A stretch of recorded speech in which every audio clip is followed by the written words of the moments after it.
Well, boys, we're on another level today. We've gone up a level. Have we? We're on the mezzanine. Yeah, we've moved studios. It's been, a frantic afternoon, but we're here. We're live. We're on, Davey. We're on. Look, we've got a couple of teething issues going on. So basically, we're building a whole new studio. So me and Adrian have been putting it together the last 2 days. It's far from complete.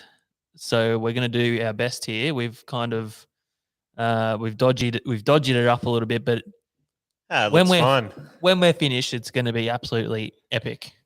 Our live stream should be quite smooth today too, because we've been installing a big booster, the dish, big 4G, 5G booster up on the roof, and we're getting mega signal now. So is that like when you boost the mobile phone reception from the boat when you're like miles and miles offshore? But many millions of times more greater than that. Oh, nice.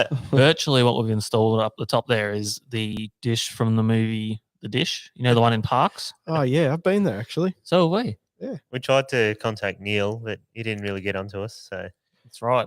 We stopped there on our way up to Queensland with the boat. What have we got on the menu on today's show, Davey? Well, Joey, sorry to bore you with my other chat because you've just clearly moved me on there. I think what he wants to do, Dave, is he wants to tell us about his bizarre adventure in Thailand, because we heard you up to no good, Joey. I had a great time in Thailand. Look, we'll break it up into a little two-part. I'm going to talk about the Phuket aquarium to begin with, and then we're going to talk about exotic fishing Thailand a little bit later on in the podcast. So if you're keen to hear what happened there, tune in. Leave a comment in this live stream and let us know what you think Joey got up to, because it was quite crazy, wasn't it, Joey? Exotic who's in Thailand, Joe? Yeah, no, there's exotic fishing. Oh, fishing. Mega freshwater exotic fishing. I'll tell you all about that a little bit later on. But for people that are just tuned in, what else have they got to look forward to on tonight's show, Davey? Oh, Joe, we were really just banking on you taking up a lot of the time because we thought you'd go right in depth with your trip. No, we've got a little bit of stuff. We're going to talk about the boat show coming up. We got some news on that. We do. Love me a good boat show. Great news. We've got a couple of other small little updates, a couple of news articles if we get to them. Our boy Joan has been over also fishing. He's been living the dream, apparently. He's been fishing in a pond as well, but he was jealous of Joe's pond, he tells me.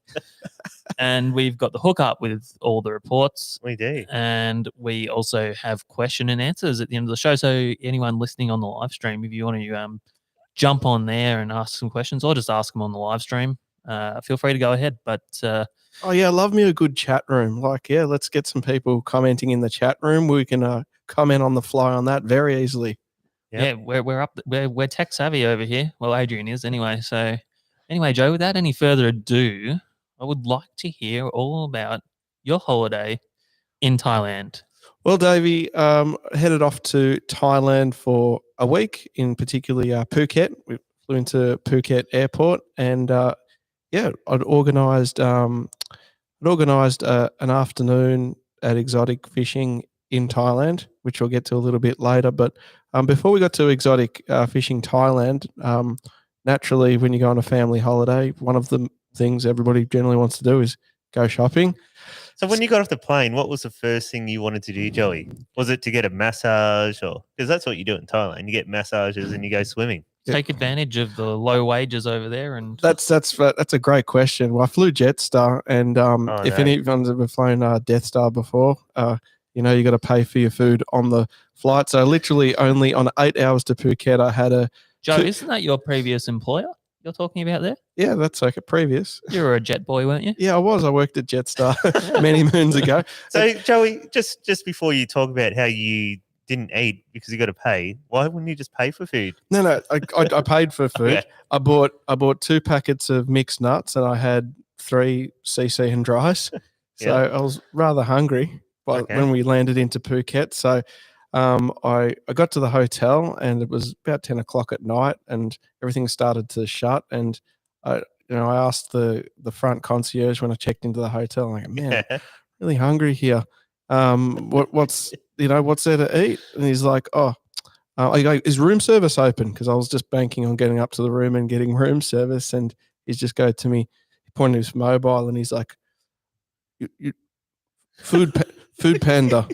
Food panda. I was like, oh, what's food panda? And the Well, you Thailand. ate a panda, did you? No, the Thailand Uber version. Eats. The Thailand Uber Eats. If you got that there, Adrian, just camera me. There we go. So you've got Food Panda, which is the preferred supplier of food by mobile app. So I ordered myself a pad thai. Joe, are you sponsored by Food Panda, are you? This podcast is brought to you by Food Panda. Food Panda Thailand. So I got myself a pad thai, worked out to about $5 Australian and delivered. That was. And I went to sleep. Beautiful. So yeah, that's what I did when I You got off just the went plane. to sleep.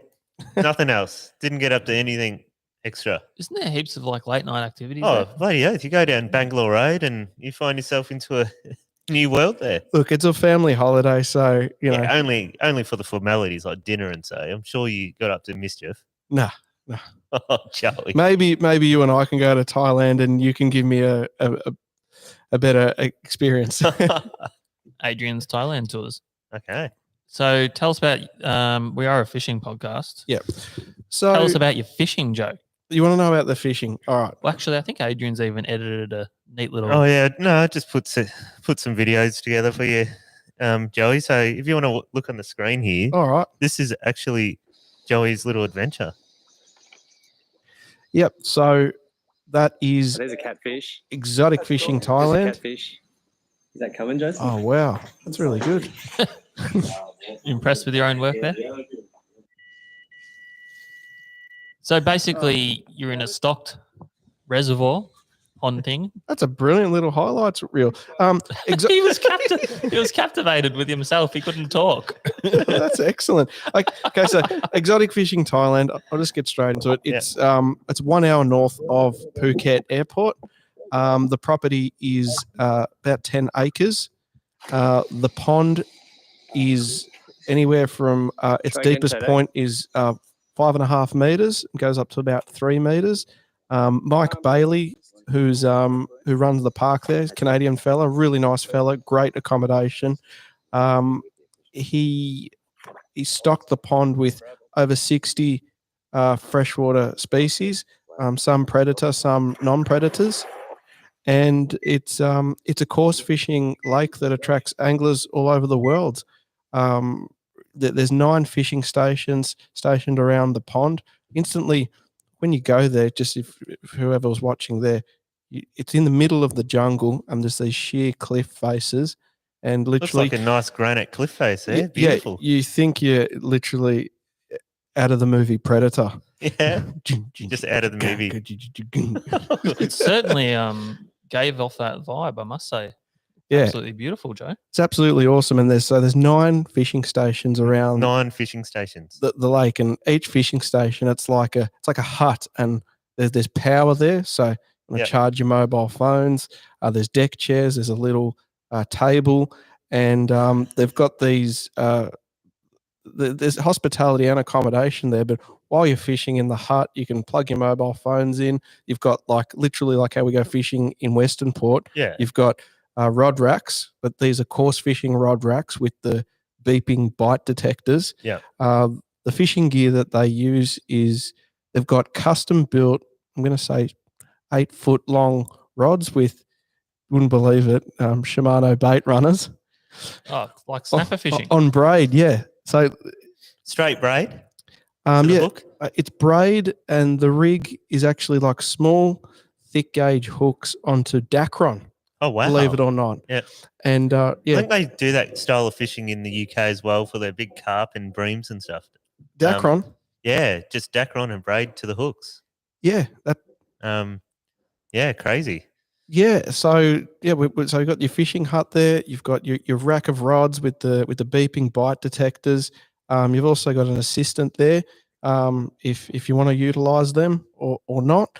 But literally, our prime setup at the lake was we'd have a rack of 4 rods out in the bait detectors. Yeah. But when we had these 2 huge lily pad areas to each Yeah. side of us, and we decided to fish the afternoon session because as the sun would be abating in the afternoon. Like basically these big predator fish, they tend to sort of congregate in the middle of the pond during the day. During the day, Yeah. And you can see them swirling and buffing things on the surface in the middle of the lake when the sun's high. But as the sun starts to go down, they literally start to come out into the shallows, into the lily pads. Into the lily pads, and look where you've been burling up. Like the goal is during the day.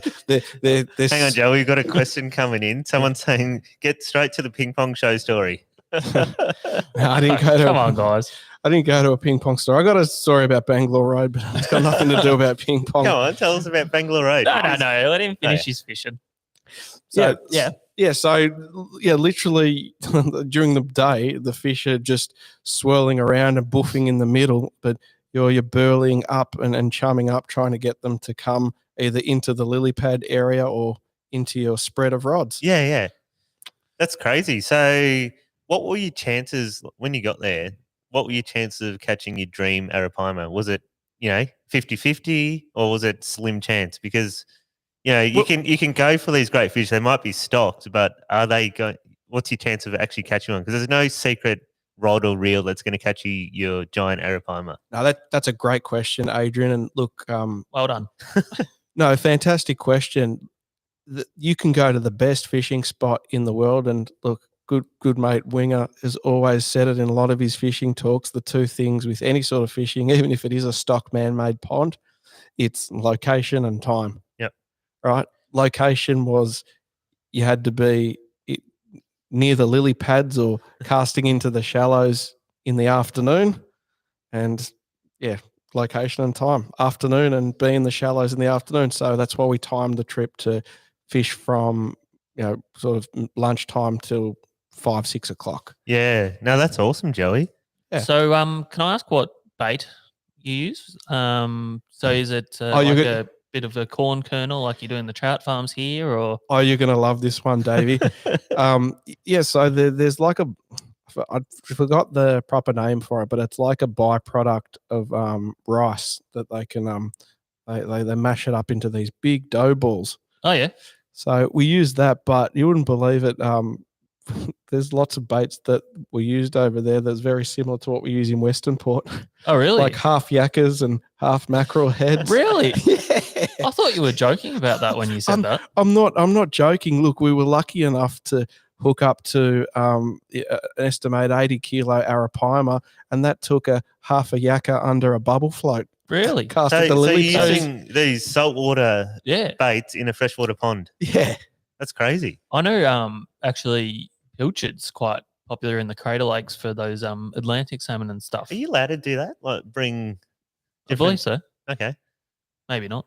Different fish from different waterways into freshwater things in case they got diseases that might kill off a lot of things. Yeah. Who really knows? Oh, that's also, it just sparked me there. So Mike Bailey, who runs the park there, they acquired the land some time ago. So it's totally man-made. Like in the middle of the jungle, they've cleared it and dug a pond, and they've had to wait for the right piece of land to come up. And apparently, because this is in front of a sheer mountain range, as you would have seen on that footage, there's actually a natural spring under that mountain. Oh, so he got lucky. So as soon as he got to a certain level, it's just filled up his hole, has it? That's right, but not just that. When fresh water passes through limestone, it naturally raises the pH of the water to about 7. People laugh. It's called exotic fishing Thailand, but literally the pond is stocked with mega freshwater exotics that are from South America, mostly the Amazon, and they're natural water that they prefer. Look, they prefer soft water, but when you've got hard water that's filtered through the limestone range, it's nice, healthy, clean water for the fish. And if they get diseases or nicked or whatnot, they'll stay in good condition. Mike says he's got 60 fish in there. He goes, look, I put 60 species of fish he's put in there, but he's like, look, that's what I put in there. Some of them might have died. Some of them might have ate some other ones, but he's reckoned 60 you think about it, some of the fish species got, like, we'll go through a couple, like arapaima, barramundi, these Mekong catfish things. these fish are known to just inhale fish like the same size of them. So could you imagine these fish just going nuts at each other? Yeah. I suppose you'd have to absolutely. be kind of careful what species you introduce with each other because, and what sized fingerlings you put in there and stuff because they'd obviously just be eating each other. But I don't think you'd put a yearling or fingerling in there because they No. wouldn't stand a chance. no, that's No, right. no, he Because doesn't. I think I saw a video of Joey. He had these ponds around the size of the main lake. So I guess when they get to a certain size, he's able to go. They're going to live in the mega pond. Exactly. So on the first bit of footage there, we toured. He's got 2 ponds where he actually grows the arapaima. He grows them. He buys them when they're big enough to sort of not get diseases and die, but they get introduced into a small pond. Yep. And they're fed with pellets. They'll go into a second pond. So it's Does he poach them from the wild? no. Wow. No, That's a good question. It's Thailand. Anything Like, happens there? Just steals them from No. the Amazon? Like the wet market down in Wuhan, no. He Just grab buys the pangolin. And, Pangolins. he buys all of his live fish and he grows them at the park himself. that's pretty cool. Yep. So he grows them, milks them, and yeah. Joe Shane wants to know, was Cheatman's Pond catered for? Oh, I was the best spring rolls and hot chips. Spring rolls. Oh, it was the best That's spring rolls and not hot a chips. native food to Thailand, is it? A spring roll? No, it's not. Oh, I couldn't help but think of our good friend Winger. He would have loved it. Just people bringing food to the fishing hut Now, with good the s- rack of rods Yeah. there. A good spring roll normally comes with a good sweet and sour sauce. Yes, Did it come with a great sweet and sour sauce? amazing. What do you rate it? It was the best spring roll I had of the whole trip. We probably had it about at least a dozen restaurants, and Yeah. that was the best spring roll. I got to tell you. Some groundbreaking stuff, fellas. You want a good spring roll? Go to Exotic Pond Fishing Thailand. Yeah, and look, cost as well. Just to give you some idea, about $190 for a day's fishing there. So I'm keen to go back. If any other wind and tiders ever want to go to Thailand and go and have something there, I'd be keen on going back. Now this is a bit controversial, Joey, because someone's saying Adrian's going to say something. no, not about ping pong shows. No, someone's saying, isn't that cheating, Joey? Why wouldn't you just spend your time like trying to work out some orders and do it? Totally. This isn't from me. I'm reading something a Wind No. Against Tiders posted. Well, I in. suppose he didn't want to go to the Amazon. Look, when you're on a family holiday, Yeah. you can't always just burn your family and go and you don't have 7 days to work out the optimal time and location and bait and gear. Like you just Yeah. time poor.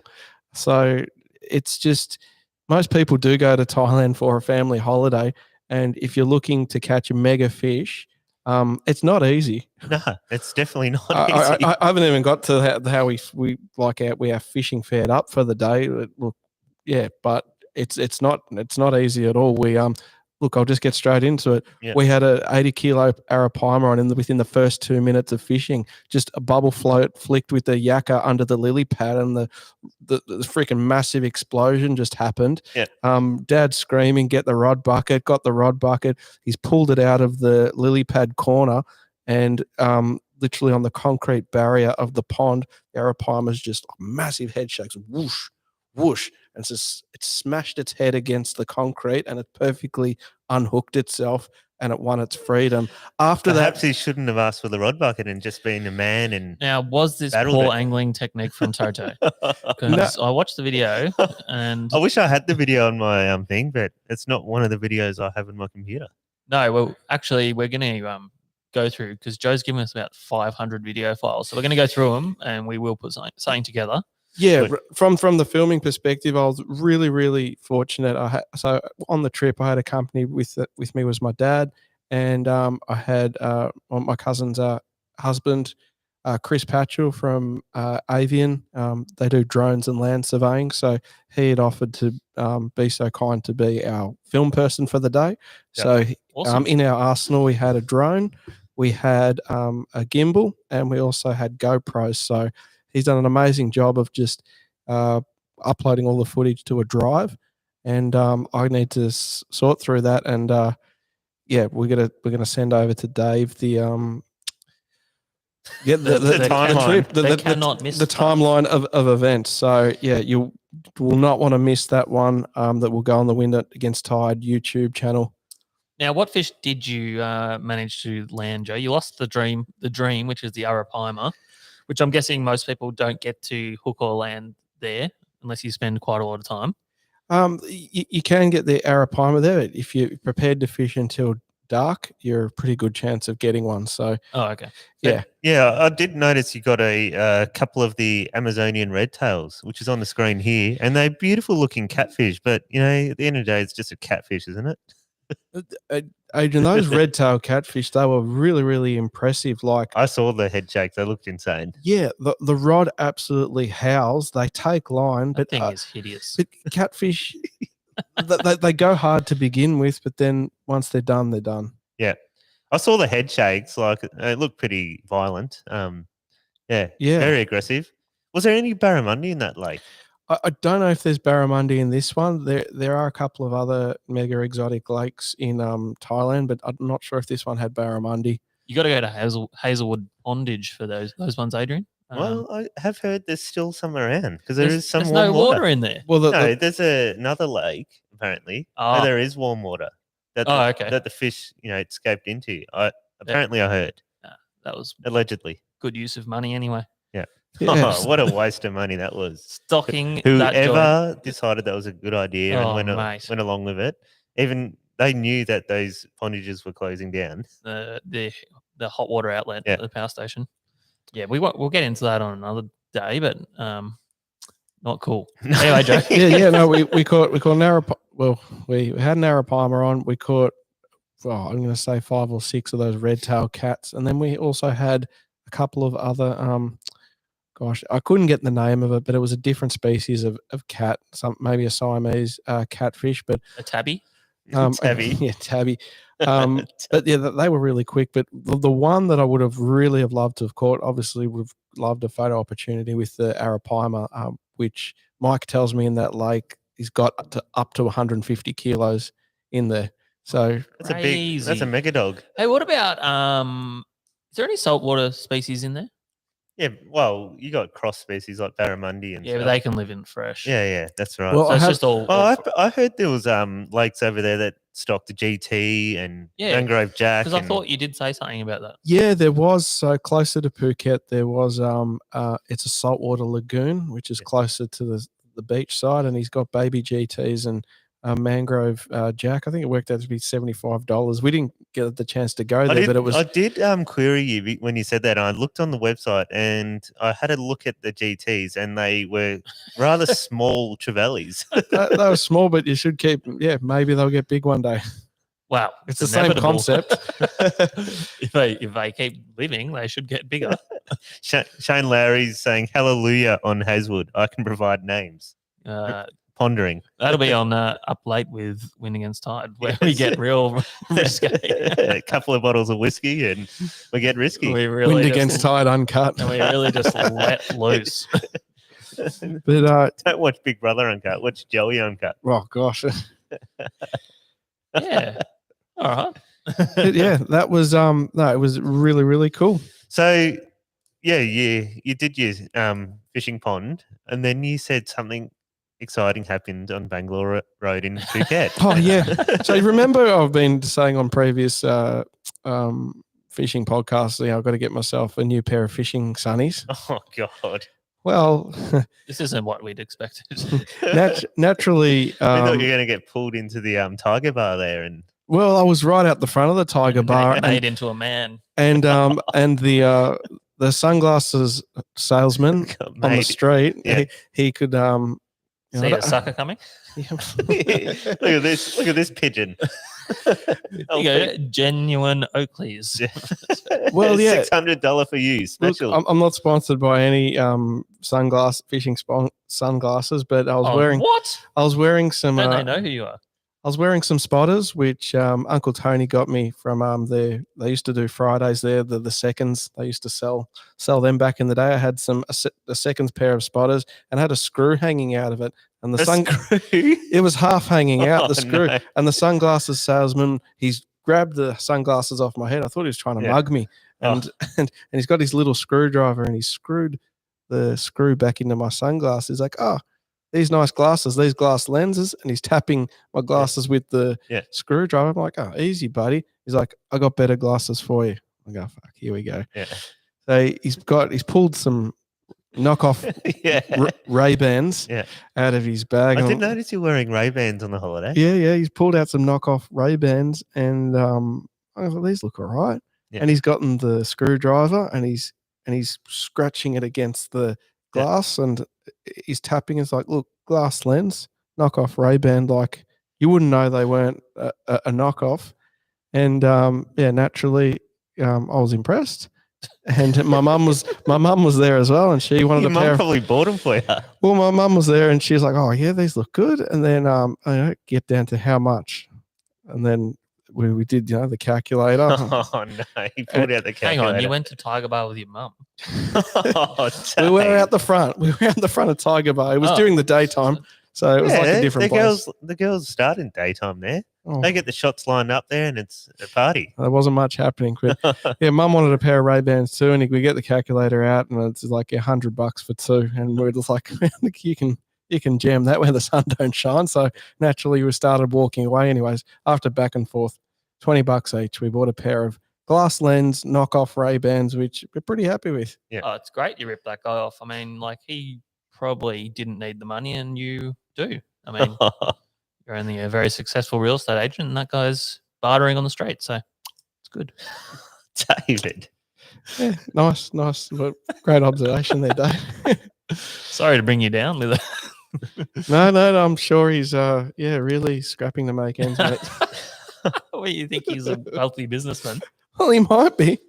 You don't know how many pairs of sunglasses he sells a day. There's a lot of suckers, isn't there? Yeah. I mean, how many other Aussies would have just gone, oh, these are glass lenses. I'll give you $100 for two pairs of sunglasses that are unreal.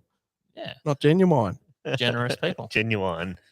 Yeah. So is that the wrap up for the trip? We'll call it that. Look, there's one other thing I'll tell you about. We did some genuine shopping at a huge shopping mall at Phuket Central, and which is probably your equivalent to here, like our Chadstone shopping centre. You know, you had your Prada, your equivalent to JD Sports, your Louis Vuitton, all that sort of stuff. And in the ground floor of that shopping centre was one of the best aquariums I've ever seen, which was Aquaria at Phuket Central. So that's one of the catfish there. What? Is that a catfish? It looks like an alien. I don't know. Look, it's like an upside down confused fish. It's crazy. Is that a golden master behind it? It looks a bit inbred.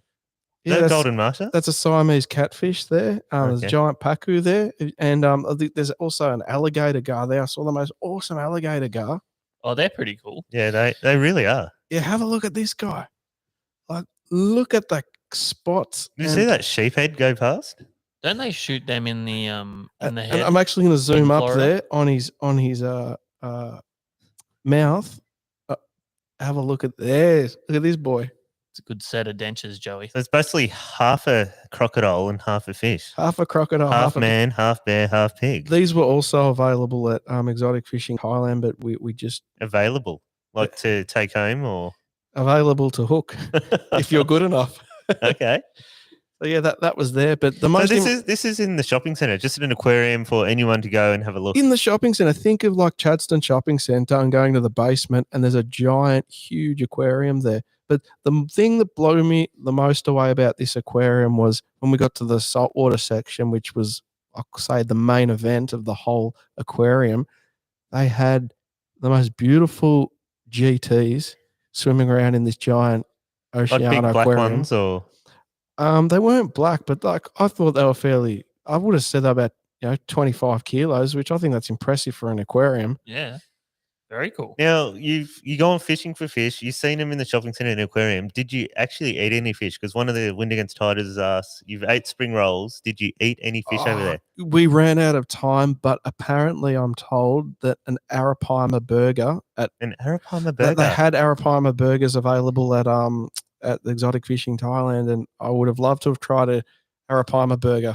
They actually had an exotic arapaima burger. They had a Chinese fishing station there the week before, and on their Instagram page, they were taking photos of the arapaima burger. It's on their Instagram page, and it looked unbelievable. Oh, we'll put it up on our story later tonight. Yep. The arapaima burger. So arapaimas obviously aren't native to Thailand, are they? They're not. They're from They're from the Amazon. Yeah. And yeah, like I mentioned, Mike said up to 150 kilos he's got there in his lake there. Yeah, crazy. Very cool. Another catfish that also I would have loved to have caught, which was one of the giants and prizes there, is the Chao Phraya catfish, the big silver catfish on that video that I sent you. They were also at the aquarium in Phuket. I don't think I know where that video is, Joey. So nah, that's all right. We can just imagine them. Yeah, Chao Phraya catfish. I've got it. Yep. So this is Joey's catfish here. Yeah, so these get really big. These ones also looks like kind of like a queenfish body with a spiky, really fast. See those fins there, and especially the forked tail that indicates speed. Yeah, crazy run. So if I so you caught them? Wow, look at this. This is the shopping center. That's insane. That's the aquarium inside the. There's a doctor there. There is the high-end shopping at least. Yeah. Yeah, cool. Oh yeah. What a trip, Joe. Thanks for coming on and sharing it with us. No, that's all right. Pleasure. I feel like I was there. Now it's reached about the kids are in bed. What actually happened in Thailand, Joey? No. No, it was family friendly. Look, my Jason and Tanya that in my band, they are getting married in Thailand next year. So we're going to be going back there definitely November next year. And hopefully we won't have any wife or family pressures, and I think I might just spoil myself. You might have a wife by then. Yeah. We'll see. Absolutely, Joey. Things are moving rapidly on that front. Next time, the guys want to see you catch and cook over there. Maybe a Mekong catfish burger. I'll start a trend, Joey. I'll do the arapaima burger next time we're there. Joey arapaima burgers. Do you reckon it tastes like barramundi, like that sweet, beautiful white flesh? Well, look, I'm sure an arapaima would have a varied diet. Like, I don't know if they're farming their own arapaima or they get it in from the fish market. But if they're farming their own arapaima, like they've been feeding it a mixture of pellets and yakas and mackerel, so I'd expect the meat to be pretty tasty. Like that's why I think we love eating flathead. Flathead, I think, is one of the most tastiest fish because they've got a varied diet. They eat lots of different things. So of course the meat's going to be nice, right? Yeah. Well, my mate Javan's just written in on YouTube and he goes, "Boys trip, Joey." Now he's a veteran going to Thailand, so he can show you every little nook and cranny down there, and you'll have a great time. Oh, mate, it was my first time to Thailand. My family's been involved in the travel and the airline business for years, and this was actually my first time to Thailand. Blown away. One of the things I was blown away the most about was you can go do it on the cheap. Still have a great time. You can do it. Dave loves it. You could do it in pure luxury, and you'll still have a great time. Also, but it won't break your bank. You can do it in pure luxury and still have a good time. But sounds suspiciously like an ad. What's going on, Travel Joe? Thailand. I feel like Phuket. Food Panda and the Thailand government have given Joey. Now, Joey, when you were there, it was the biggest full moon of the year, and you didn't go to Koh Phangan. Koh Phangan Really? is a famous little island for the full moon parties. Well, you sound like you've been to a full moon party. I have. Tell me all about it. You can't remember. You honestly have to go and experience it because it is just a crazy beach party. What would I expect at a full moon party, Adrian? Well, plenty of buckets of alcohol, plenty of boobs, plenty of naked dancing, and plenty of music happening on the beach, on stages and everything. You and Haley actually went. Yeah, we did. Yep. Yeah. And it was just a great time. Honestly, you have to experience it firsthand to really enjoy it and I can't believe you missed it because it's just a quick boat ride over. You would have had it the night of your life. Look, didn't you have some wonderful eating experiences when you went there, Adrian? Yes. Tried the local cuisine. Yes, so I ate a lot of fish down there. There's a little town down south of Betong there called Rawai. It's right in the southern. It's a little fishing village actually. Nice. And all these fishing boats, they come down and they put their catch into the market. Now, what Rawai's pretty famous for tourists is you go down to the market and you go, you just grab fish, whatever, prawns, whatever. And there's all these restaurants just beside the market. So you get your fresh catch and you take it to the restaurant and they cook it for you the way you like it. And what did that cost you? Oh, probably peanuts, a bag of peanuts. It's actually really cheap because this is how the locals shop too down there. Yeah. Because they buy their fresh fish from those markets too. But the issue I had is I got oysters and they said, how do you want it cooked? I go, oh no, I want it, fresh. And they No. looked at me funny because they probably weren't fresh oysters. I thought that you got sick from eating like a gerbil. Did or you something. have Did you have a dodgy oyster? I had a lot of dodgy seafood that probably wasn't cooked, and Was your stomach all right? No. well, I made it back home and went to the doctors, and he sent me straight to hospital. I was on a drip for 2 days. No. Parasite, Yes. Joe. Parasite. Oh my goodness. And I got put in one of those rooms by myself where they were wearing the full fire hazard suits to come in. It was Oh, double no, closed man. door, and Worth just it for the because I cheap had seafood. some kind of coronavirus back then, wet had- market virus, and You had monkeypox. yeah, That's possibly. unreal, man. Far out. I'm glad you're right. yeah, that was in 2013, long time ago, almost 10 years ago. But I'm sure it's still very similar and You still can a great still time. get sick if you like. Yeah, Oh, because the first thing I do when I went to Thailand, you get off the plane, you get a motorbike, and you just cruise, suss out the scenes, and Yeah. I'm sure you did that, didn't you, Joe? I didn't, but like I'm thinking like hiring a motorbike. Like I couldn't get over how cheap that was. Like from the airport to where I was staying was an hour south, and it was like $40 in the cab. You do an hour in the cab in Melbourne, it's like $300 nowadays. You got ripped off $40. You should have paid $4. No. Oh, maybe back in Hang on, 2013. if we're counting inflation, I'm sure they're using the inflation excuse over there. Yeah. No, we got inflation. No, Well, they're using it over here, so Yes. I imagine they're using it over there. yeah. No, good stuff, Joey. You look Great like to hear your You stories. look like you've completely run out of things to say. now. No, Are we done with Thailand? That was a great story. No, I enjoyed it. Enjoyed listening to it, and didn't know there was an aquarium and a shopping centre there. So definitely, I'd love to see that. Went against Thailand Yeah. Thailand Travel Guide. Yeah, no, I great. loved it. I can't wait to go back. Beautiful. Very good. Now, Yes. we'll just try and cycle through a few other things. I know people came for the Thailand content, but we'll still try and cover off on some other stuff. Bit of an update. We have been in talks with the BIA for the last couple of days. Yes, we have. When's So- it happening this year? 20th of 20th. October. To the 23rd of October at the Docklands.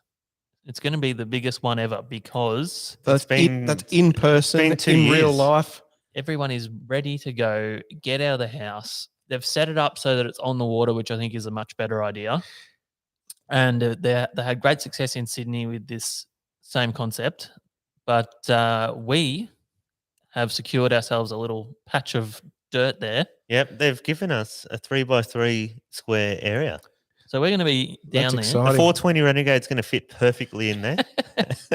And I might spono myself up a motor. well, Yeah, mate. That's the place to do it, right? So for sure. So our vague plan is to take this whole stuff, Yeah. table, everything, down there, set it up, and we're going to do some live podcasting. well, I'm going to set up a wandering Brian style thing, like We a are. street talk, and Yeah. yeah, I'm going to set up the iPad and a couple of mics that can go through the iPad that live stream to my computer, and we're basically going to be live streaming like 8 hours a day. It's just going to be crazy. That's exciting. Yeah, I'm going to have the drone up. That's going to be live streaming to the thing too, with us just chatting and having a good time. we probably won't podcast for the full 4 days because I feel that could get a little bit monotonous. That could be some sort of world record for the longest podcast. Hey, we got the chats just going off. So someone's saying yes, can't wait to see it. Get Chappie on. Well, Chappie actually put his hand up to be Wandering Brian. He did, and then he sort of reneged a little bit. So you just got to say right on one of our Instagram posts, say we want Chappie to be Wandering Brian, and we'll get the votes up, and hopefully he sees it and goes, you know what, I'm going to help the boys out here. I'm going to be Wandering Chappie. By the way, Mitch Chapman set up his own YouTube account. Yeah, give him and, a follow. Go give it a follow. There you go, Nice. Mitch. We've given you our 6 followers. Uh, Hey, listen, look, the people that listen to Wind Against Tide, it's a lot of hardcore fishermen, but the people who haven't been to a boat show before that might be listening in, Dave, what's there to expect at a boat show, especially Boats. this one? Well, boats, Boats. babes, and motors.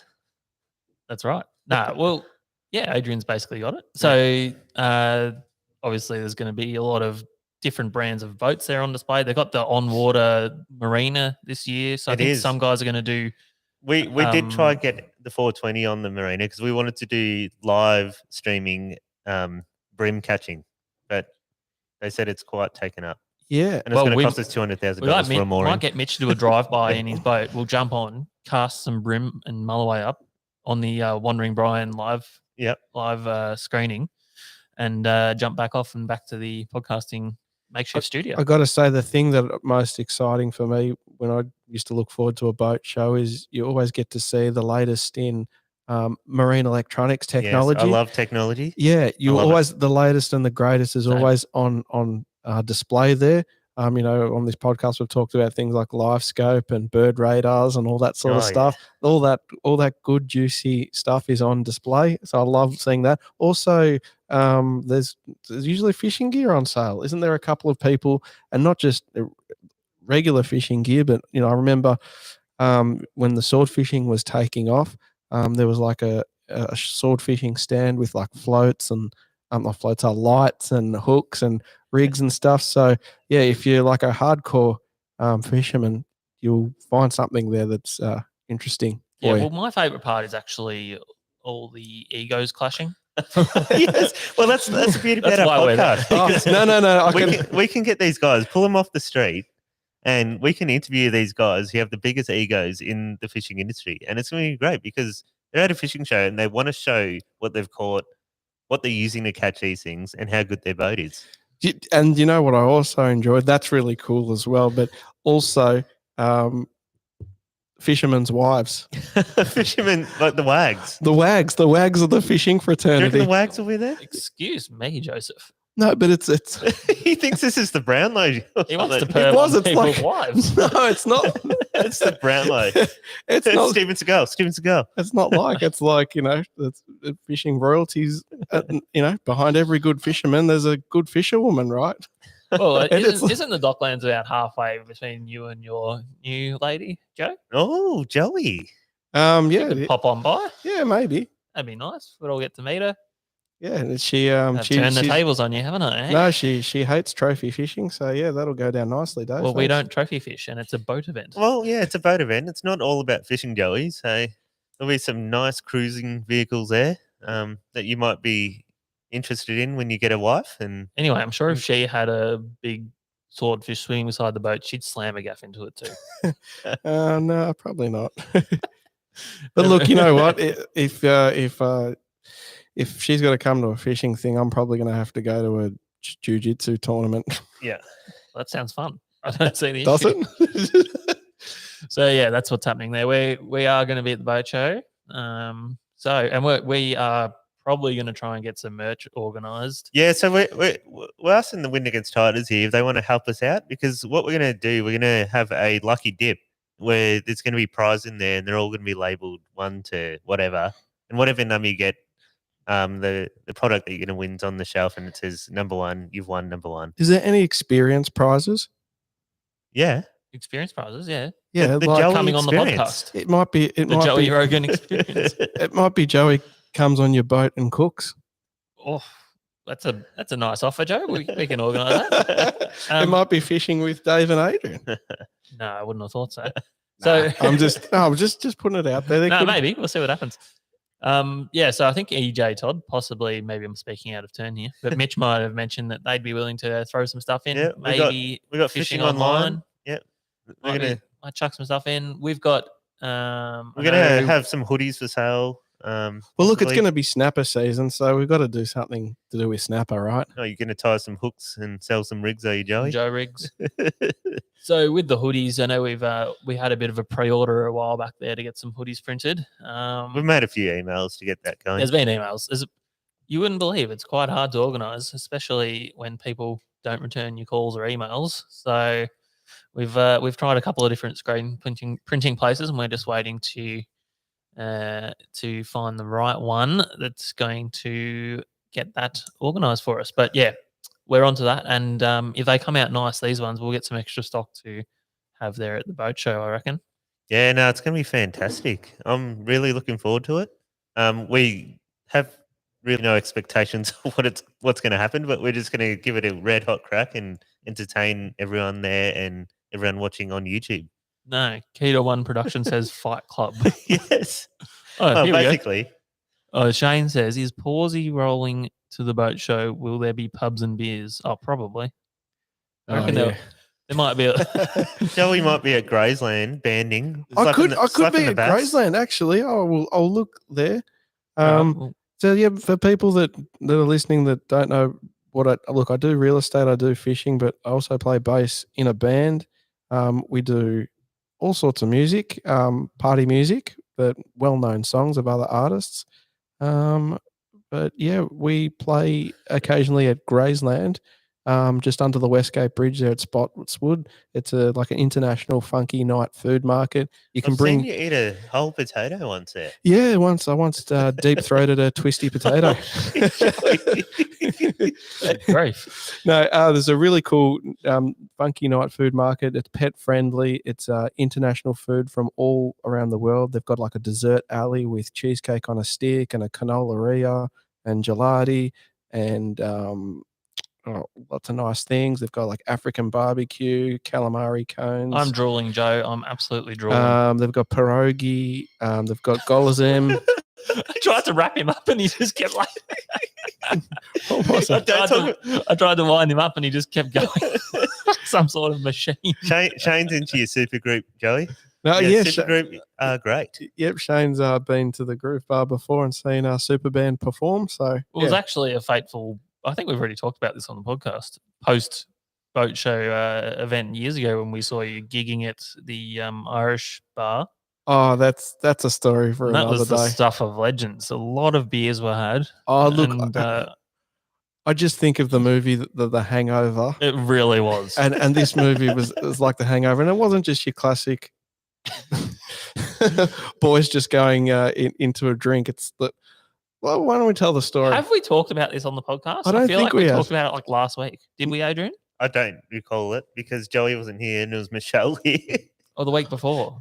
Well, I'm sorry we're repeating ourselves, but yes, this was probably about 2013-ish. Mm-hmm. So quite some time ago now.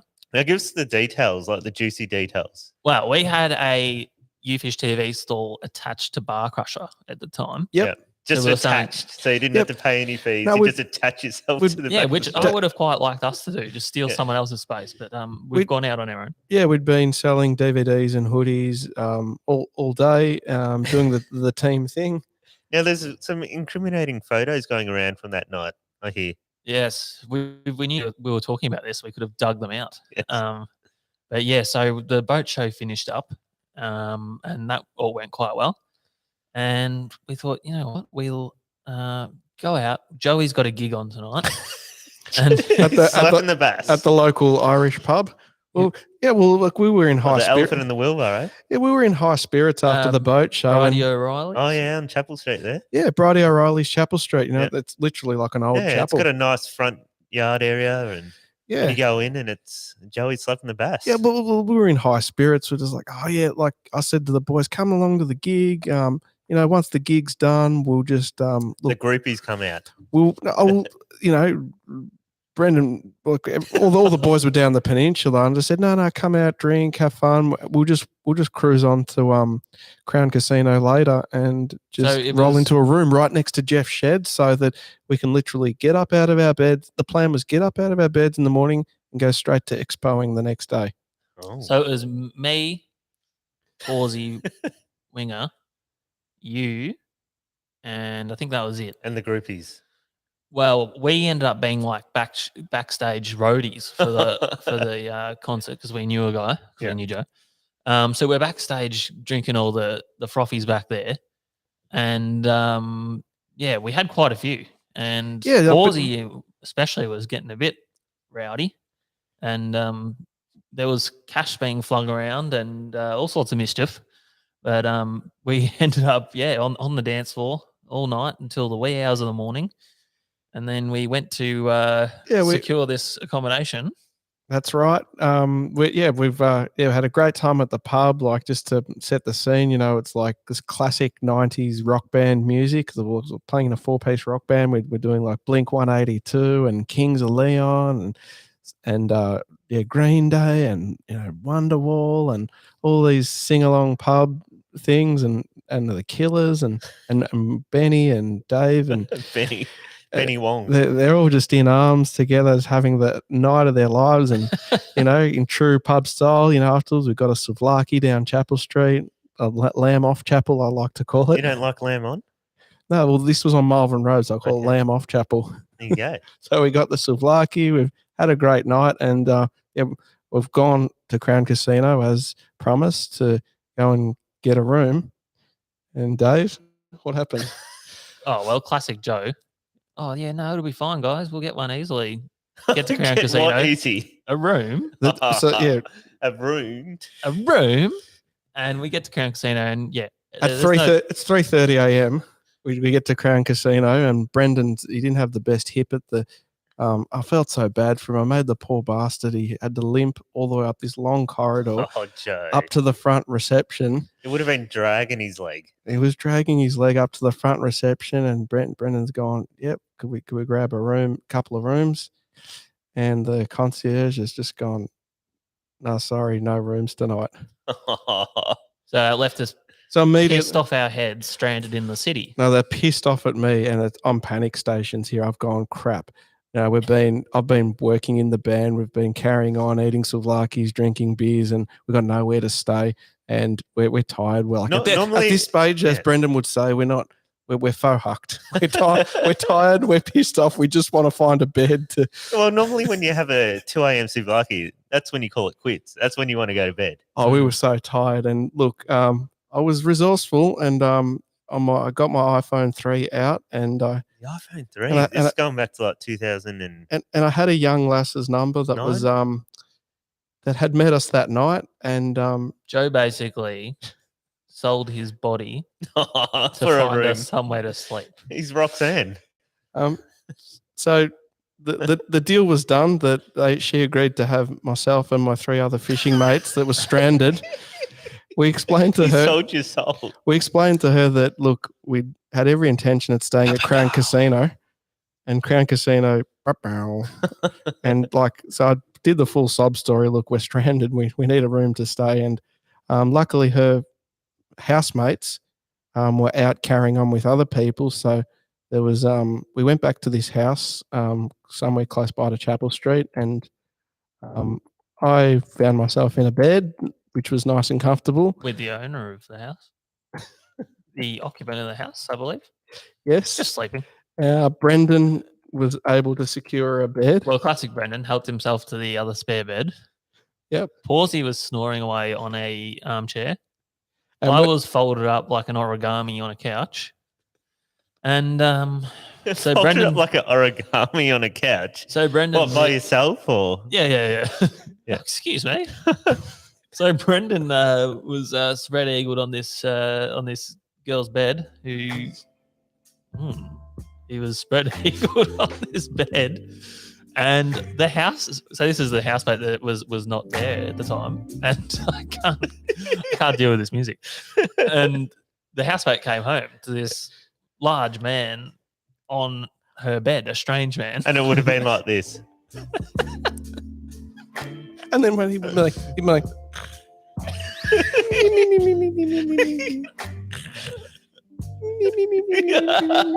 and then Brendan's just on this girl's bed, and what was she thinking? So she's been out. Obviously, she's been out all night carrying on, and she's come home to her house. Also, probably had a souvlaki and had some beers, and just would love just a bed to sleep in. And she's crashed into the bed and seen Brendan snuggled up in her bed, and you were actually in the living room, and didn't you? What did you hear? I just kind of heard like a, oh, whoa. Like Brendan woke up shocked. She was shocked. I'm sure she curled up right next to him. I don't know. I can't actually remember who ended up retaining the bed, but The funny thing is, like, if you came home to your bed one night and Winger was sleeping in your bed, what would you think? like with no prior warning, no knowledge of who it is. Being the girl as well, it makes it even more stranger. Like to see a man in your bed. It's very odd. Now, I heard you had to sell your body too, Dave, to get the accommodation. Well, that's another story. Oh, Joey. I just remember I was trying to pick up the one of the models at the boat show that was way out of my league, and she didn't want to borrow me. Yeah, One of the babes. But look, anyways, we somehow scored some accommodation after the pub, and we went to the boat show the next day. Yeah, so we had to do day 2 of the boat show after this on no sleep. Brendan literally was asleep on a chair. We stunk. There was no toothbrushes or deodorant. These poor fans of YouFish TV were coming up to meet Brendan. Wearing his sunglasses? He had his sunnies on the whole time. No, his sunglasses weren't on. I just remember Brendan's eyes were just like glassy-eyed, glazed all day. And he looks at me and he's like... Just that hangover cold sweat. No, on his he's brow. looking at me and he's like all stiff and he's like... he's like, Joey, don't ever take me alcohol swilling ever again. Yeah, that day 2 was not very eventful. We were not in a good way. But Well, yeah, so we're that looking could at happen. slapping the base again this year, Joey. Yeah, slapping the base again this year, but we'll yeah, move on over to Graceland this time. great. So yeah, there might be some Graceland or maybe even at the Groove Bar at Crown Casino. So there might be. Level 3. Or maybe we'll actually get accommodation this time. Yeah, we might plan ahead for a change. Yeah, that sounds like a good plan. So, and even the Wind Against Tide, we can do a full group after party if everyone yeah. wants to get on the beers afterwards. We'll anyway, we'll look forward to that. So That's a good idea. Yeah, it's yeah, boat show after party. Wind Against Tide inaugural. Oh, party. look, I'm sure, everyone from that boat show is going to be wanting to come to our party because we're such great people and we're exciting. We're introducing a hip new flavour to the boat show. That's the whole Hip. reason that we're going in there. What were those dates again? The 20th to the 23rd, I'm pretty sure. 20th of to the October. 23rd. Okay.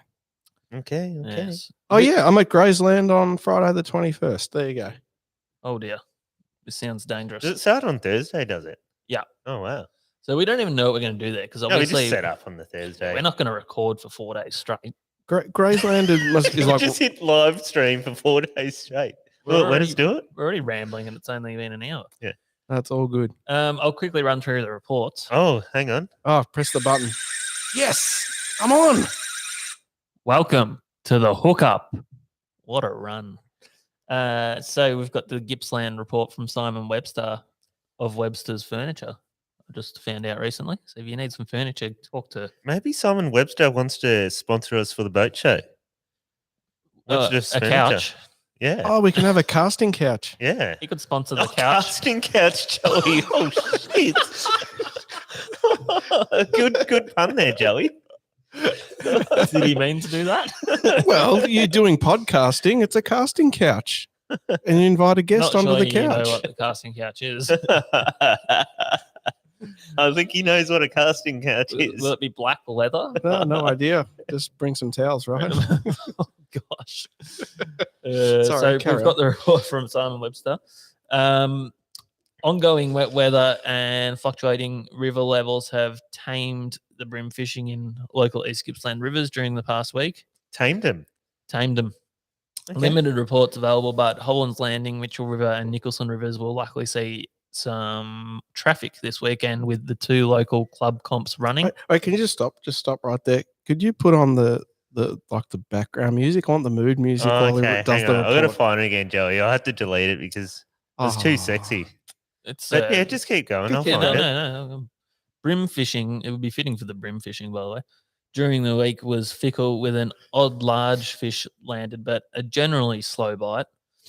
Fresh sandworm has now become available by order from the new Nicholson General Store, which is fantastic.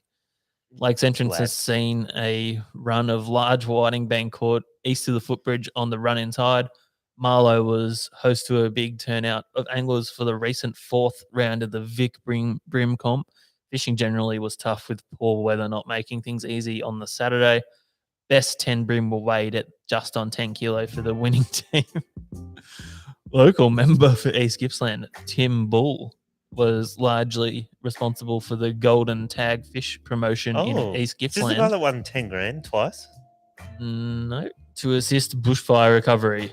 A keen fisher himself, Tim recently landed his own golden tag fish and how rigged, and quickly donated, oh, that's good, the prize money to a local charity.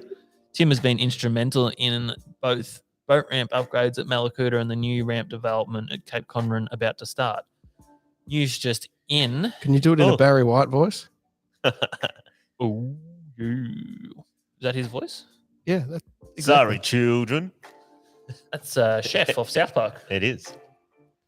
Okay, children. Where was I at? Yes. So if you throw to my computer, I've got a little poster thing about the upgrades at Cape Conran. So they're actually redoing the ramp, are they? Yeah, that'll be interesting, won't it? So Because it is a very oceanic ramp, and yeah, you got to pick your times when you use that ramp. Wow. I remember I was at a Cape Conran once, and it just literally whipped up to like a 40 knot southeast or southwest. And yeah, it was really challenging getting the boat back on the trailer. That picture just reminded me how the ramp was trying to get back in when it whips up. Well, me and Adrian went out there on bloody Hawaii 5-0 when there was a giant swell running. Yeah. One boat ended up on the jetty. Yeah. No, there's a rock just in front of the jetty, and he was on that rock. No, his motor was on the jetty. Oh, yeah, that was another one. Out of the water. Yeah, yeah. Just spinning in the air. Anyway, it can be a fun ramp to use. So, so it's about to start. It'll be closed from the 12th of September to the 10th of December. Do you reckon it's going to be like more user-friendly when they finish it? Well, it'd be interesting to see how weatherproof they can actually make it, because it is very exposed there. I know they've put a hitch ring at the top of the ramp there, so you can winch yourself out. Yes. That's like that time that you got us stuck in the sand and someone had to pull us backwards. All right, I didn't know where the road was. That's a really good idea. Drove into the sand. Well, back up. There's a winch. Like if you're stuck. Yeah, like, right at the top of the ramp. There's a steel ring Yeah. on the fence that you can winch yourself to. You need a winch. Yeah. You need a bull bar winch. They don't provide the winch. Oh, right. Okay. Yeah. So Someone can pull you out in reverse. It's happened to me before. Yes, it has. It's actually quite embarrassing. I got quite the shock when I was in the boat and Adrian just drove us straight into the sand and got us stuck. Well, to be fair, there was like a meter of sand over the road and I couldn't tell. Yeah.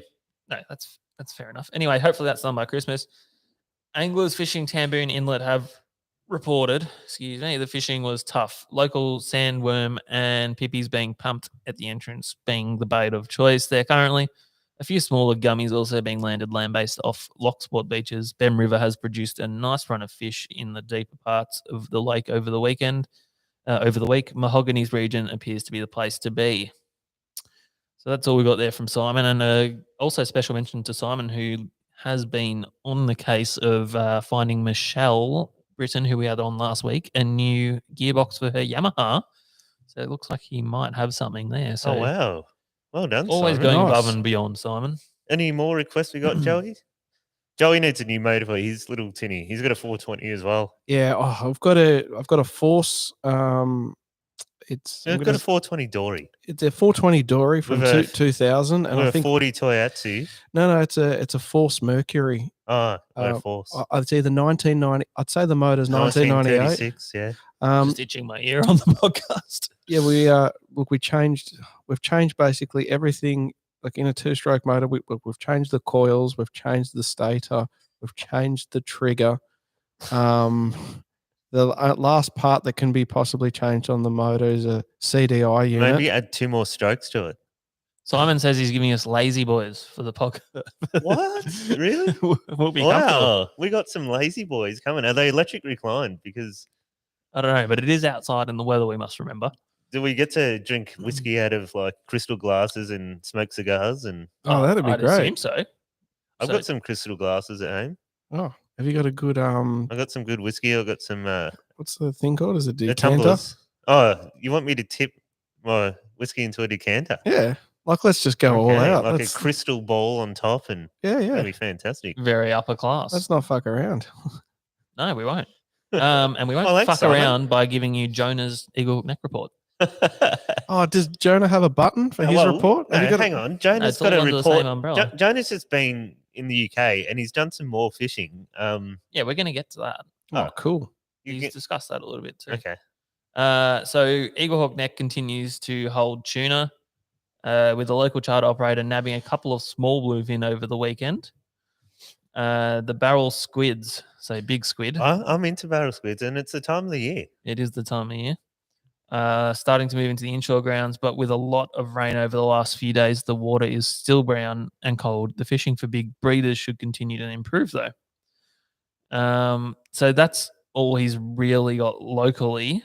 But he has been over in England, as we were saying. So if you throw up to my computer, there's a little photo there of him with a bream. Now, What? I That looks a heard. bit like a yellow belly. Hang on, doesn't it? I've heard that this fish here, its actual name is Terry, and comes in 15 years by local anglers, and they're going to have quite the shock after they see Jonah going to catch a cook on old Terry.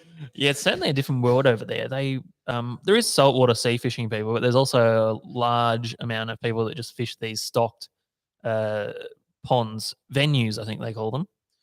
But we'll read what Jonas said here anyway. Also did a spot of coarse fishing in England a few days back. Have a look at the definition of coarse fishing. Basically, I won't be doing that. Basically, sports fishing for undesirable fish, which is huge in England and parts of Europe. Mainly focused. Undesirable. Like, look at it. It's basically half carp, half yellow belly. He's gone and travelled and done. So when your time, That's Paul, what they in Europe. That's a bream. Oh, bream. Mainly Yeah. focused on various carp species. The gear is very odd. Use extremely long 12 to 18-foot rods with a Mhm. light action. The bait rigging is also very technical with boilies, maggots, corn, and man-made does used. that's I correct. heard sweet corn is a gun bait over there. Well, I actually follow a podcast from over there because Good. That guy? morning, you You- beautiful people. yeah. What's his Hassan? Is it? Hassan. Yeah, I love him. I don't know how we got on that, but I just follow his podcast because he's a good presenter, not because the fishing's very good. But it's just quite amazing. During lockdown, he was amazing and social. He was very energetic. He was. It's amazing the amount of effort they go into to catch these carp. They are, and Joe was about to say, it's when you're time poor, you can go to these ponds, but these guys yeah. sleep there. Yeah, you paint a picture like they buy a license? carp. Yeah, you got to get a license to fish these ponds because they're privately owned. Yes. And Jonah's saying, and then you pay an additional daily fee. Then you got to buy a tent, but not just any tent. You got to buy a fishing tent, and it has little blow up mats and stuff. And to fish in these ponds, you've actually got to own a landing net, a landing mat, and you got to go So- by the strict rules of the pond, which might be complete mono, no braid, no leader, certain size hooks without barbs on them, and it's a crazy fishery. Well, I can tell you the fishery rules for the beaver fishery, Yeah, which is where Jonah went. He purchased a day ticket or something. yeah, that costs £20. I think. Barbless hooks only. Yep. Must have landing mat and unhooking mat. All fish must be returned to the water. No leaders of any kind to be used. Mono or fluoro mainline only. Yep. No open fires or barbecues. Pff, what's the point? Yeah. No litter to be left. That one's fair enough. Rules for specimen lakes. So this is the trophy lakes, I think. Yeah, the trophy lakes. So there's other equipment requirements again for those particular parts of the venue. So it's very heavy on the rules. Jonah says it went against all his natural instincts to be releasing fish. Yeah, right. But yeah, quite an interesting experience going over there. And I don't think I'd be into fishing if I had that as an option. That was my only Now, I option. don't know if I should show this, but I'll quickly flash it on the screen. This is the aftermath. I don't think you should show that.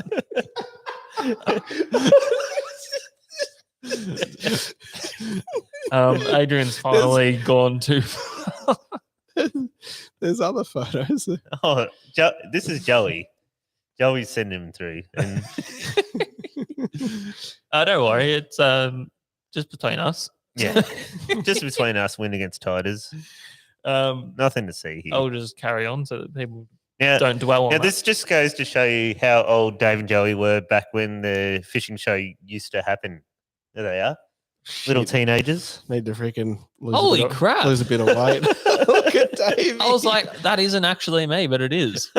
He's lit. yeah, I know. I'm freaking. Gee, That's ridiculous. there's a few donuts since that photo. Donuts.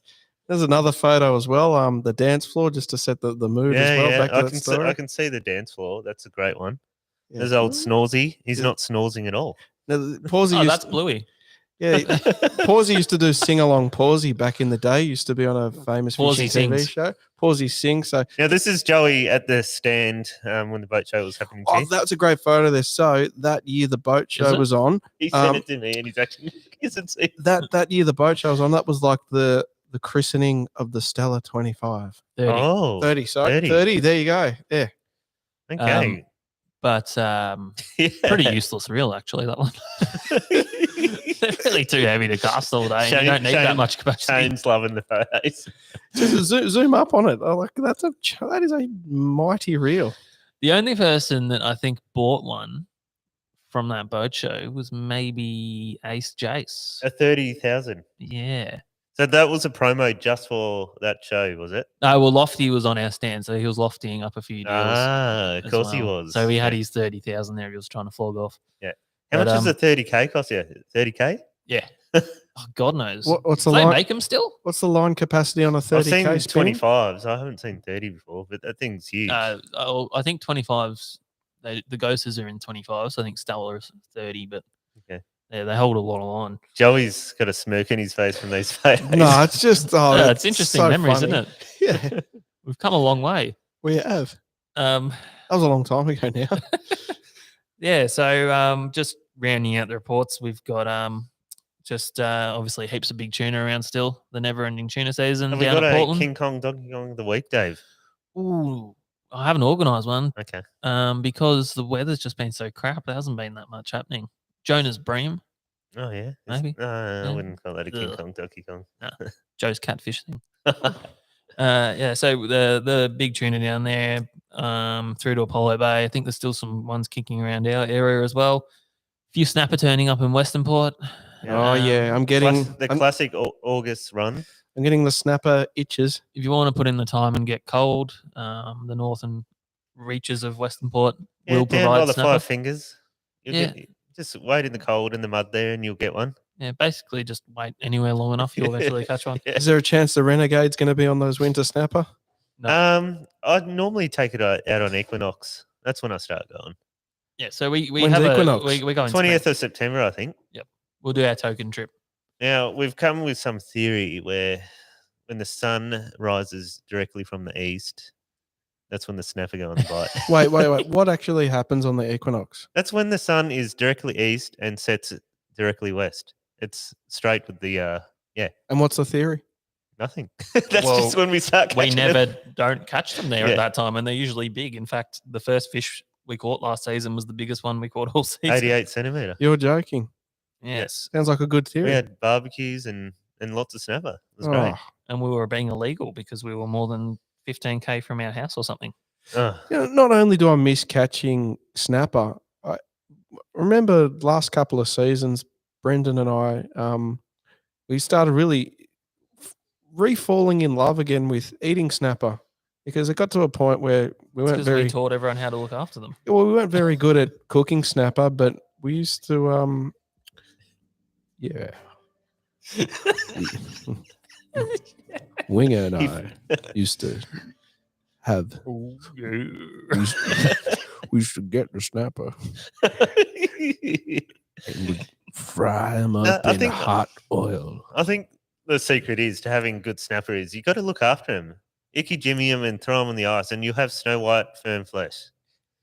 Nothing worse than having snapper flapping around your esky and they turn into mush because you're not looking after them. It's not just that; it's just the method of cooking. Like we were making snapper nuggets. That was what we were really enjoying. We used to get boneless pieces of snapper, Yep. and chop it up into little cube-sized pieces. Roll them in flour or panko crumbs, and It's funny you say that, Joey. I bought back the popcorn snapper this year. popcorn snapper. That's it. Do you remember my popcorn snapper, Dave? Yeah, it mate. was delicious. Yeah. You know what? I can't wait. And it was from a failed, because every year you go snap fishing, you try to impress the family by doing a baked whole snapper. It never You works. get so it you get so sucks. anxious because you're like, I don't want to burn it. I want it to be juicy, and then you end up undercooking it. You get to the middle, and you go, oh fuck, it's still clear, and you're like, oh, don't eat it, guys. I'll deal with it another time. And the next night, I rolled him into balls, pancoated him, and fried him in some vegetable oil, and they were like I put herbs in it, and it was That's the most delicious thing I ever did. I would love to eat some snapper popcorn right now. So yeah, love getting the itch to catch them, but also have some beautiful fresh snapper. And Joey's popcorn. hot tip is don't back a snapper. Never works. No. They're so good filleted, aren't they? Yeah. Oh, I'm looking forward to doing some Nikki Sinden snapper recipes. Oh, she's got some great recipes on her They're Instagram. amazing. She really needs to do. like what? Oh, go check her Oh, page. mate, go have a Nikki look at Sinden's- Nikki Sinden. We had her on very early days of the podcast when we still sucked, but We still suck. Yeah, we certainly do.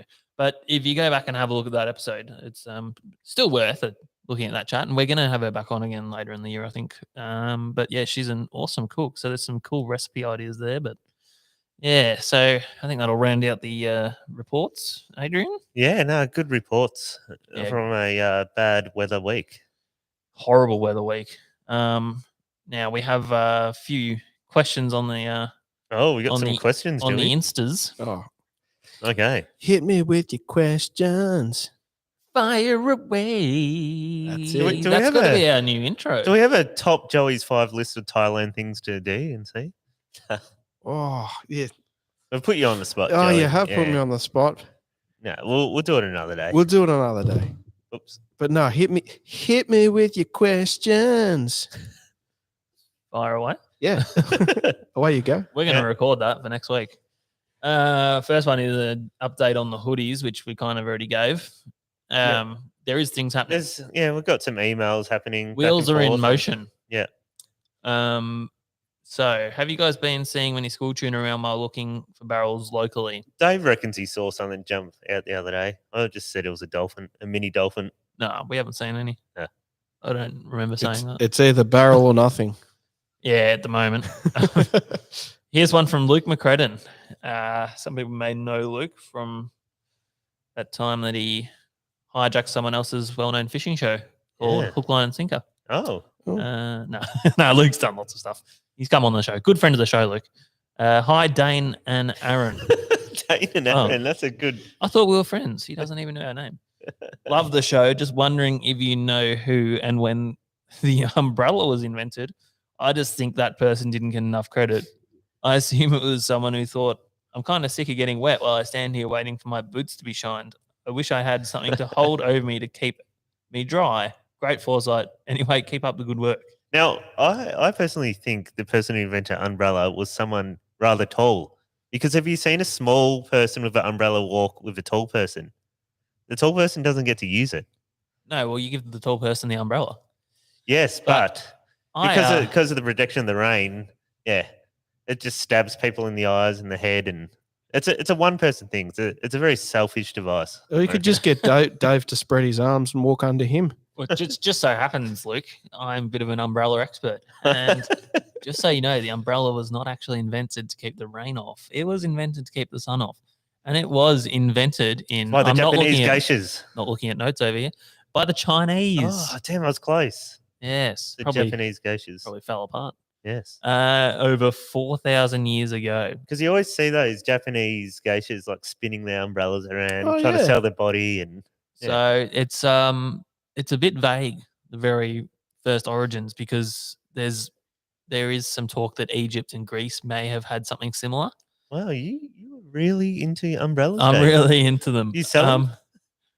Yes, we're doing some umbrellas as well. Oh. Wind against tide umbrellas. Well, you need one for a 420, especially in snapper season. But hold on to your seats, people, because fast forward to the mid 1800s, the umbrella had lost some of its luxury appeals, becoming more of a common accessory for the everyday woman. However, it wasn't until Englishman Jonas Hanway, Oh, Jonah, he's into it. Jonah's done it, constructed and carried his own rain umbrella on the streets of London in 1750 that everyday men started to notice. Oh, wow. They didn't notice before. No, no. So there you go, Luke. We really went deep into that one for you. Well done, Luke. So next question there is, what rods do you use for Western Port Reds? I use it to leak at 52 speed on That's a real. Ah. What do you use, Adrian? rods. Mm. I use what are they? They're Revolutions. Revolutions. They're just a real cheap basic rod. 8 to 10 kilo, I think. Yep. And you basically need something heavy enough to fight the rays and the eagle things and sharks. To you got to wade through them before you actually get a snapper bite, basically. And you need to be able to cast at times a 20-ounce sinker. So anything that can do that, Yeah, that's right. you have half a chance of catching It's a a fish. fine line between going too heavy and not enjoying the fight, Yeah. and having a rod heavy enough to deal with the unwanted species. But Yeah, once those eagle rays start coming in, I remember last season, I had a 10,000 size twin power, and had the 30-pound braid on it, and I hooked an eagle ray, and that thing stripped 300 yards. 300 yards. Took 150 of three. Almost half the spool was gone. And look, if that happens to you and you have to snip the line and re-rig it, well, you've still got to keep fishing. Dave likes to just lock drag it because you're either going to stop it or you're going to ping it straight away. That's a good set technique. no, well, you know what you actually do? You turn them, Yeah. then you go slack on them, let them swim back to the boat, and then Then you lock it. you wind real fast, and once you get them to within like 5 meters of the boat and they've swum back themselves, so you just get cheap line, then you lock it, and you either stop them or pop them. But you're not Okay. going to lose a heap of line because you've Yeah. broken them off near You the want to boat. pop them, I reckon. That's the easiest way. Oh, I've got a no, question for you. Okay. What's Oh, here we go. no, Go. what kind of braid are you guys using at the moment Oh, for your I've- snapper outfits? normally 30 pound. I just get whatever the tackle shop puts on for me. You don't for snapper fishing. You're not fussed about the quality of the No, braid? I think Oh. they put on J braid actually, which is the Daiwa braid. Okay. I think it's a good quality braid. I use busted tackles. braid. SAS. No, Oh, what I forgot what it's called. The white stuff. Well, I thought that was SAS. I was the white I was a stuff. fan of that Tasline stuff. that you Tasline. had. Yeah, that's what I've got, Joe. Oh, I love it. Joe knew. That was good. Yeah, Tasline. I did know. But, Well done. Yeah. In terms of rods, I have rods called a Snapper Classics, which I bought them off Lofty when he had Complete They don't Angler. even exist anymore. No, everyone keeps asking me what they are because everyone loves using them. And the cork's so expensive these Yeah, they're days. cork grip, which is kind of cool. And to be honest, I think they cost me like $50 each, but they're bloody awesome. They're a 10-kilo rod. But yeah, don't ask me how you can get them because they don't make them anymore. And I don't know how I happened upon those ones, but they seem to be pretty well perfect. nice. Thanks, Joe. So next one is coming into spring for early snapper season. This is TB2F Phil Dog. What is your go-to bait location time of day? Oh, For spring. well, for snapper, you kind of go when you can go. Yeah. I don't really dedicate too much time. Like if you get time off after work, that's when you go after work. I'll try and answer that question. Yeah. Well, the spring snapper in Western Port, we just know traditionally that you want to be targeting those brown water areas, either up around Coronella or up on the north of the bay. It's generally shallow there, and the water is not as cold in those areas, so there tends to be a reasonable early snapper bite in those areas. Dave's taking some notes, guys. He needs to know what Okay. else you got to do, Joey. Just noting. Do you agree there, Dave? I was listening. I was too busy with my gag that I was organising. But yeah, so from now on, I'd be concentrating sort of north of Coronella and north of Hastings. Yep. Probably fishing reasonably shallow too. Yeah. You look very disinterested. No, I love snapper fishing, but it's cold. We don't want to get Yeah. too cold this year. Mm. You know what? I think our best early season sessions are actually almost middle of the day in the warmth, Yeah. which is probably when the snapper are at their warmest and most active too. Well, honestly, I wouldn't say time of day, I'd go off the tides. You want to go the Yeah. start of the flow and the end of the flow. But you do get the odd one in the middle. But normally when when it's just about to stop or just starts again, that's the bite windows are smaller, generally speaking, during spring. And I have heard the same feedback from Port Phillip fishermen as well. You know, a lot of them tend to fish around those dumps and artificial reefs on early season, and they are sort of focusing on those small did a bite dump in windows. Port Phillip. No, I did one offshore the other day though. I filmed him. Yeah. Did you attach a concrete block to it, hoping it'd be a fish reef for your future? Nah, different kind of dump. That's for another time. Okay. What a classy way to finish the podcast Oh, off. that's good. Is that it for the questions? Yeah, I think that was it. We've been hit with questions. No, thanks, guys. So we'll see you guys next week. What's up, you bloody legends? Thanks for listening to Win Against Tide again. That's it for another episode. Please like and subscribe to our YouTube channel. You'd be doing us a massive favor. Thanks, guys.